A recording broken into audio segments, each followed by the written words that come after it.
What's up? Good day mga idol, mga master. May pinadala sa atin sa TikTok from GT Tackle. So i-unbox natin mga master. Ano kayang laman ito?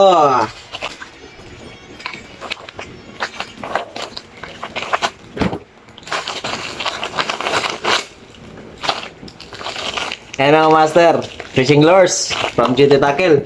Sintak Minos. Yun mga master.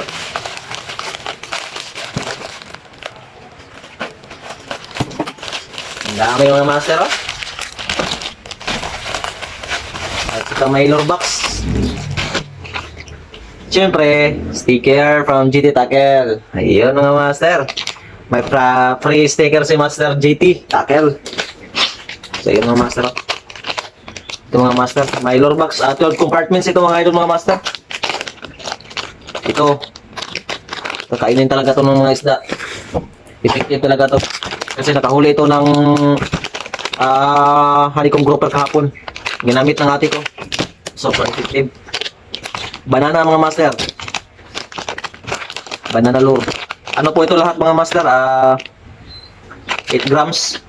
8 grams, 60 mm. Tapos ang action niya ay sinking minnow. Ayun mga master. Thank you, GT Tackle. So sa mga gusto umorder ng mga fishing lures, just click the yellow basket mga idol, mga master dito. Para siyempre, para may magamitin kayo sa inyong fishing and video. So, yun lang mga idol, mga master. Fish on!